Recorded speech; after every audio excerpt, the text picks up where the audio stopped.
Salam sejahtera, selamat bertemu di dalam nama Tuhan Yesus.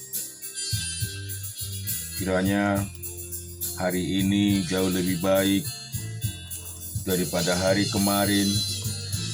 Berkat Tuhan berkelimpahan di hidup kita, pribadi lepas pribadi. Biar kita kembali merenungkan firman Tuhan. Kita baca dari 1 Tawarik 1 pasal yang ayat yang 28. Anak-anak Abraham ialah Ishak dan Ismail. Inilah keturunan mereka. Anak sulung Ismail ialah Nebayot, lalu Kedar, Ahel, Misam, Mishima, Duma, Masa, Hadad, Tema, Yetur, Napis, dan Ketma. Mereka itulah anak-anak Ismail. Keturunan Ketura, gundik Abraham. Perempuan itu melahirkan Zimran, Yoksan, Medan, Midian, Isibak, dan Suah. Anak-anak Yoksan ialah Seba dan Dedan. Anak-anak Midian ialah Eper, Hanok, Abida, dan Elda. Itulah semuanya keturunan Ketura. Abraham memperanakkan Ishak. Anak-anak Ishak ialah Esau dan Israel. Anak-anak Esau ialah Elipas, Rehuel, Yeus, Yaelem, dan Korah. Anak-anak Elipas ialah Teman, Omar, Zepi, Gaetan, Kenas, Timna, dan Amalek. Anak-anak Rehuel ialah Nahat, Jerah, Sima, dan Mira. Anak-anak Seir ialah Lotan, Yobal, Zibeon, Ana, Dision, Ezer, Dian. Anak-anak Lotan ialah Hori dan Homan. Adik perempuan Lotan ialah Timna. Anak-anak Yoba ialah Elian, Manahat, Ebal, Yepi, dan Onam. Anak-anak Zibeon ialah Aya dan Ana. Keturunan Ana ialah Dision. Anak-anak Dision ialah Hamran, Esibam, Gatiran, dan Keran. Anak-anak Eser ialah Bilhan, Jamuan, dan Yakan. Anak-anak Disiam ialah Us dan Aran. Inilah raja-raja yang memerintah di tanah Edom sebelum seorang raja dari orang Israel memerintah Bela bin Beor, dan kotanya bernama Dinhaba. Setelah Bela mati, Yoab bin Jerah dari Bosra menjadi raja menggantikan dia. Setelah Yobab mati, Husam dari negeri orang Teman menjadi raja menggantikan dia. Setelah Husam mati, Hadad bin Bedad menjadi raja menggantikan dia. Dialah yang memukul kalah orang Midian di daerah Moab, dan kotanya bernama Awit. Setelah Hadad mati, Samla dari mereka Masyareka menjadi raja menggantikan dia. Setelah Samla mati, Saul dari Rebobot Sungai menjadi raja menggantikan dia. Setelah Saul mati, Baal-Hanan bin Akbor menjadi raja menggantikan dia. Setelah Baal-Hanan mati, Hamdad menjadi raja menggantikan dia, dan kotanya bernama Pahi, dan istrinya bernama Mehetabel binti Matred binti Mezahat. Setelah Hadad mati, maka yang menjadi kepala-kepala kaum di Edom ialah kepala kaum Timna, kepala kaum Alia, kepala kaum Yeret, kepala kaum Oholibama, kepala kaum Ela, kepala kaum Pinon, kepala kaum Kenas, kepala kaum Teman, kepala kaum Mizar, kepala kaum Mikdiel, dan kepala kaum Irman. Itulah kepala-kepala kaum di Edom. Hosea pasal yang ke-8. Tiuplah sangkakala, serangan laksana Raja Wali atas rumah Tuhan. Oleh karena mereka telah melangkahi perjanjianku dan telah mendurhaka terhadap pengajaranku. Kepadaku mereka berseru-seru, "Ya Allahku, kami Israel mengenal Engkau." Israel telah menolak yang baik, biarlah musuh mengejar dia.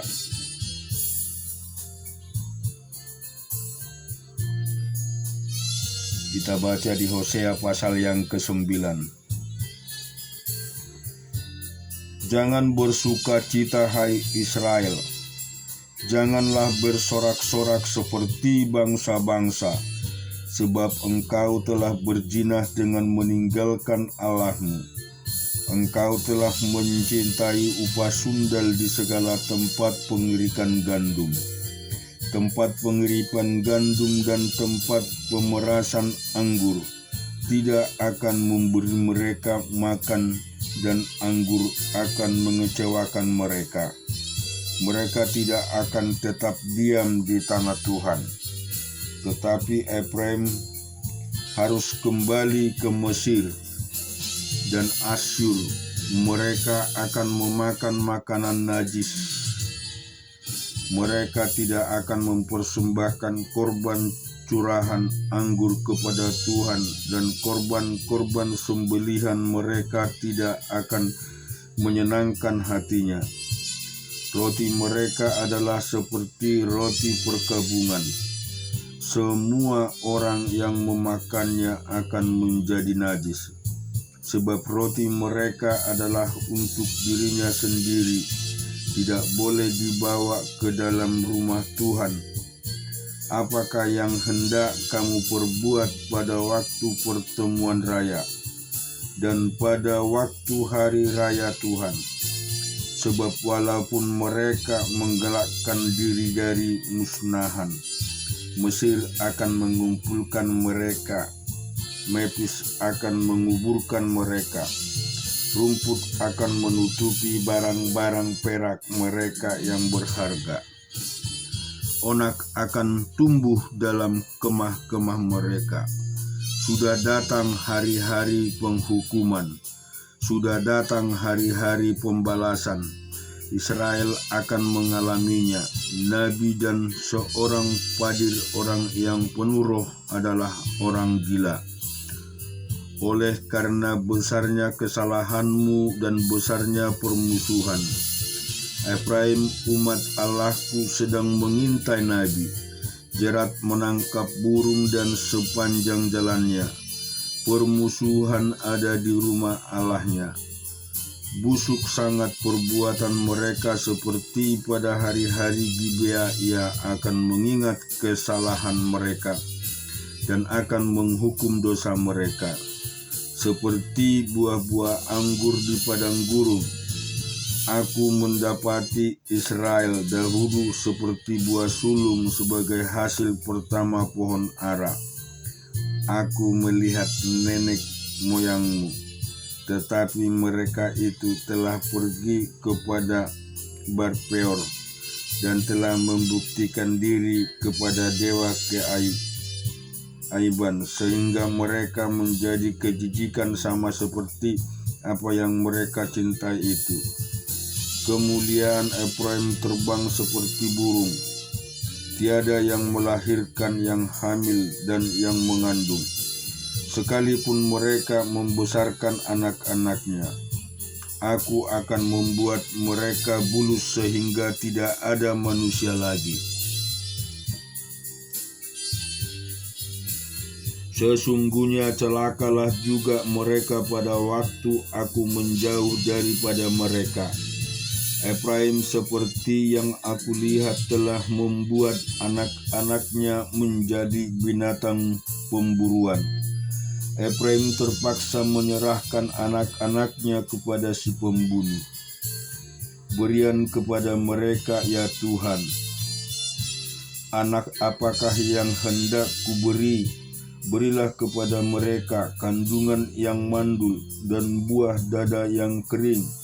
Segala kejahatan mereka terjadi di Gilgal. Sungguh di sana aku mulai membenci mereka, oleh karena jahatnya perbuatan-perbuatan mereka.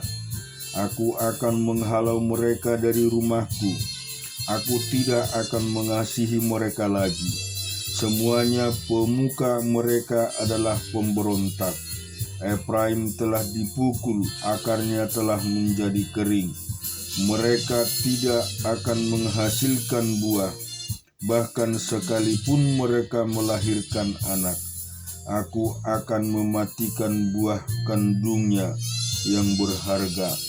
Allahku akan membuang mereka, sebab mereka tidak mendengarkan Dia, maka mereka akan mengembara di antara bangsa-bangsa. Kita baca di Sefanya pasal yang keempat.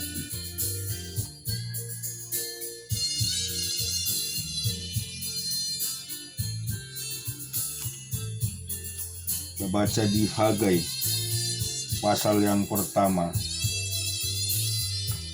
Pada tahun yang kedua zaman Raja Darius, dalam bulan yang ke-6, pada hari pertama bulan itu, datanglah firman Tuhan dengan perantaraan Nabi Hagai kepada Zerubabel bin Shealtiel, Bupati Yehuda, dan kepada Yosua bin Yozadak, imam besar, bunyinya, beginilah firman Tuhan semesta alam.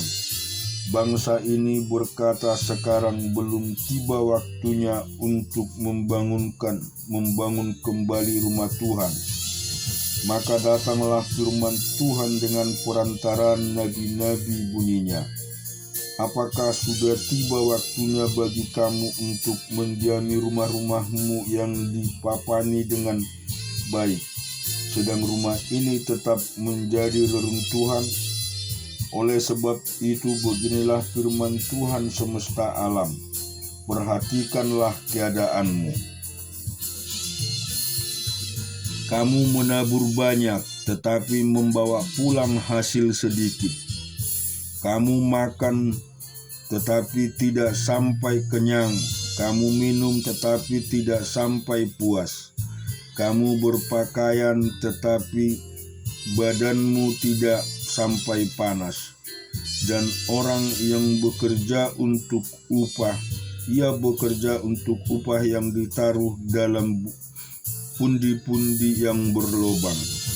Beginilah firman Tuhan semesta alam, perhatikanlah keadaanmu.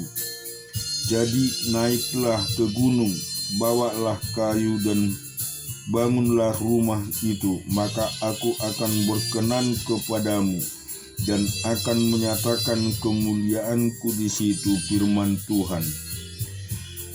Kamu mengharapkan banyak, tetapi hasilnya sedikit, dan ketika kamu membawanya ke rumah, aku menghembuskannya. Oleh karenanya, demikianlah firman Tuhan semesta alam, oleh karena rumahku yang tetap menjadi reruntuhan, sedang kamu masing-masing sibuk dengan urusan rumahnya sendiri, itulah sebabnya langit menahan embunnya dan bumi menahan hasilnya, dan aku memanggil kekeringan datang ke atas negeri, ke atas gunung-gunung, ke atas gandum, ke atas anggur, ke atas minyak, ke atas segala yang dihasilkan tanah, ke atas manusia dan hewan, dan ke atas segala hasil usaha. Lalu Zerubabel bin Syaltiel dan Yosua bin Yoyadak, imam besar dan selebihnya dari bangsa itu, mendengarkan suara Tuhan Allah mereka dan juga perkataan Nabi Hagai sesuai dengan apa yang disuruhkan kepadanya oleh Tuhan Allah mereka. Lalu takutlah bangsa itu kepada mereka. Maka berkatalah Hagai, utusan Tuhan itu menurut pesan Tuhan kepada bangsa itu. Demikian aku ini menyertai kamu. Demikian firman Tuhan. Tuhan menggerakkan semangat Zerubabel bin Syaltiel, bupati Yehuda, dan semangat Yosua bin Yoyadak bin besar, imam besar, dan semangat selebihnya dari bangsa itu. Maka datanglah mereka lalu melakukan pekerjaan pembangunan rumah Tuhan semesta alam Allah mereka pada hari yang ke-24 dalam bulan yang ke-6. Kita akan baca firman Tuhan di 2 Petrus pasal yang kedua. Sebagaimana nabi-nabi palsu dahulu tampil di tengah-tengah umat Allah, demikian pula di antara kamu akan ada guru-guru palsu. Mereka akan memasukkan pengajaran-pengajaran sesat yang membinasakan. Bahkan mereka akan menyangkal penguasa yang telah menebus mereka, dan dengan jalan demikian segera mendatangkan kebinasaan atas diri mereka. Banyak orang akan mengikuti cara hidup mereka yang dikuasai hawa nafsu, dan karena mereka jalan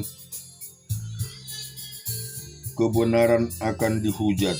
Dan karena serakahnya guru-guru palsu itu akan berusaha mencari untung dari kamu dengan cerita-cerita isapan jempol mereka. Tetapi untuk perbuatan mereka itu hukuman telah lama tersedia, dan kebinasaan tidak akan tertunda. Sebab jikalau Allah tidak menyayangkan malaikat-malaikat yang berbuat dosa, tetapi melemparkan mereka ke dalam neraka, dan dengan demikian menyerahkan ke dalam gua-gua yang gelap untuk menyimpan mereka sampai hari penghakiman. Dan jikalau Allah tidak menyayangkan dunia purba, tetapi hanya menyelamatkan Nuh pemberian kebenaran itu dengan 7 orang lain ketika ia mendatangkan air bah atas dunia orang-orang yang fasik. Dan jikalau Allah membinasakan kota Sodom dan Gomora dengan api, dan dengan demikian memunahkannya dan menjadikannya suatu peringatan untuk mereka yang hidup fasik di masa-masa kemudian, tetapi ia menyelamatkan Lot, orang yang benar, yang terus-menerus menderita oleh cara hidup orang-orang yang tak mengenal hukum dan yang hanya mengikuti hawa nafsu mereka saja. Sebab orang benar ini tidak di tengah-tengah mereka, dan setiap hari melihat dan mendengar perbuatan-perbuatan mereka yang jahat itu, sehingga jiwanya yang benar itu tersiksa. Maka nyata bahwa Tuhan tahu menyelamatkan orang-orang saleh dari percobaan dan tahun penyimpanan orang-orang jahat untuk disiksa pada hari penghakiman, terutama mereka yang menuruti hawa nafsunya karena ingin mencemari dirinya dan yang menghina permintaan Allah. Mereka begitu berani dan angkuh sehingga tidak segan-segan menghujat kemuliaan. Padahal malaikat-malaikat sendiri yang sekalipun lebih kuat dan lebih berkuasa daripada mereka tidak memakan kata-kata hujat. Kalau malaikat-malaikat menuntut hukum atas mereka di hadapan Allah, tetapi mereka itu sama dengan hewan yang tidak berakal, sama dengan binatang yang hanya dilahirkan untuk ditangkap dan dimusnahkan. Mereka menghujat apa yang tidak mereka ketahui, sehingga perbuatan mereka yang jahat, mereka sendiri akan binasa seperti binatang liar, dan akan mengalami nasib yang buruk sebagai upah kejahatan mereka. Berpoya-poya pada siang hari, mereka anggap kenikmatan. Mereka adalah kotoran dan noda yang mabuk dalam hawa nafsu. Mereka kalau mereka duduk makan minum bersama-sama dengan kamu. Mata mereka penuh nafsu jinahan dan mereka tidak pernah jemu berbuat dosa. Mereka memikat orang-orang yang lemah. Hati mereka telah terlatih dalam keserakahan. Mereka adalah orang-orang yang terkutuk. Oleh karena mereka telah meninggalkan jalan yang benar, maka tersesatlah mereka lalu mengikut jalan Bileam, anak Beor, yang suka menerima upah untuk perbuatan-perbuatan yang jahat. Tetapi Bileam beroleh peringatan keras untuk kejahatannya, sebab keledai beban yang bisu berbicara dengan suara manusia dan mencegah kebenaran nabi itu. Guru-guru palsu itu adalah seperti mata air yang kering, seperti kabut yang dihalaukan taupan. Bagi mereka telah tersedia tempat dalam kegelapan yang paling dahsyat, sebab mereka mengucapkan kata-kata yang congkak dan hampa dan mempergunakan hawa nafsu cabul untuk memikat orang-orang yang baru saja melepaskan diri dari mereka yang hidup dalam kesesatan. Mereka menjanjikan kemerdekaan kepada orang lain, padahal mereka sendiri adalah hamba-hamba kebinasaan. Karena siapa yang dikatakan orang, ia adalah hamba orang itu. Sebab jika mereka oleh pengenalan mereka akan Tuhan dan Juru Selamat kita Yesus Kristus telah melepaskan diri dari kecemaran dan kecemaran dunia, tetapi terlihat lagi di dalamnya, maka akhirnya keadaan mereka lebih buruk daripada yang semula. Karena itu bagi mereka adalah lebih baik jika mereka tidak pernah mengenal jalan kebenaran daripada pengenalannya, tetapi kemudian berbalik dari perintah kudus yang disampaikan kepada mereka. Bagi mereka cocok apa yang dikatakan peribahasa yang benar ini: anjing kembali lagi ke muntahannya, dan babi yang mandi kembali lagi ke kubangannya. Amin. Tuhan memberkati kita semua.